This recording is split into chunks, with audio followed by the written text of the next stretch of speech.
আরও একদিন বাড়ল মেসির ভারত সফর। আম্বানি পরিবারের আমন্ত্রণে রাতটা কাটাবেন ভান্তারা বন্যপ্রাণী সংরক্ষণ কেন্দ্রে। এর আগে দেরিতে দিল্লি পৌঁছে সংক্ষিপ্ত করেছেন দিনের নানা কার্যক্রম। ক্রিকেট মাঠে ক্রিকেট নিয়ে অনেকটা সময় কাটাতে হয়েছে ফুটবল ব্যক্তিত্বকে। দেখা হয়নি প্রধানমন্ত্রী নরেন্দ্র মোদীর সাথে। নতুন এবং ফিরে আসা গ্রাহকদের জন্য নগদে চলছে ক্যাশব্যাক সহ প্রতিদিন হাজারো উপহার জেতার সুযোগ। হবে আশা আর ফেরা, সারপ্রাইজ সেরা।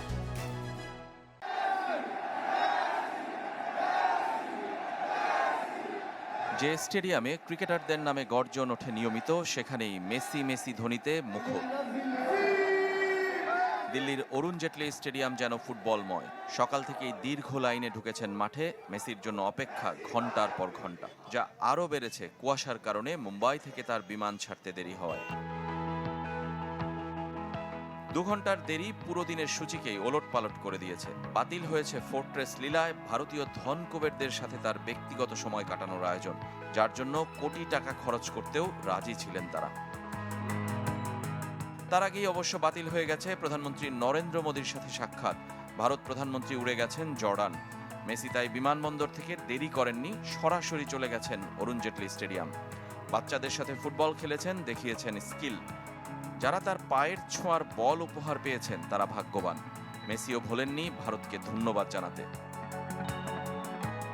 ক্রিকেটের দেশে ক্রিকেট আসবে না তা কি করে হয়?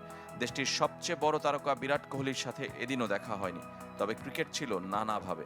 আইসিসি প্রেসিডেন্ট জয় শাহ মেসিকে উপহার দিয়েছেন তার 10 নম্বর জার্সি, সুয়ারেজকে 9 আর রদ্রিগো দি পলকে 7 নম্বর। সবগুলোই আসছে টি-20 বিশ্বকাপের ভারতীয় দলের সঙ্গে। মেসিকে মাস দুয়েকের মধ্যে আবারও ভারত সফরের আমন্ত্রণ। বিশ্বকাপের উদ্বোধনী ম্যাচের টিকিট উপহার দিয়েছেন আইসিসি প্রেসিডেন্ট। ভারত যুক্তরাষ্ট্র সেই ম্যাচ দিয়ে বিশ্বকাপ শুরু হবে 7 ফেব্রুয়ারি। ভারতীয় দলের অটোগ্রাফ দেয়া ব্যাটও উপহার পেয়েছেন এলএম10।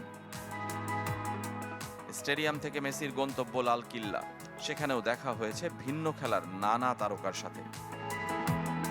সোমবার সন্ধ্যাতেই ভারত ছাড়ার কথা ছিল মেসির, কিন্তু শেষ হয়েও যেন শেষ হচ্ছে না এই সফর। আম্বানি পরিবারের আমন্ত্রণ ফেলতে পারেননি মেসি। গুজরাটের জামনগরে ভান্তারা বন্যপ্রাণী সংরক্ষণ কেন্দ্রে রাতটা কাটিয়ে মঙ্গলবার ফিরে যাবেন। রেজওয়ানুজ্জামান, চ্যানেল 24।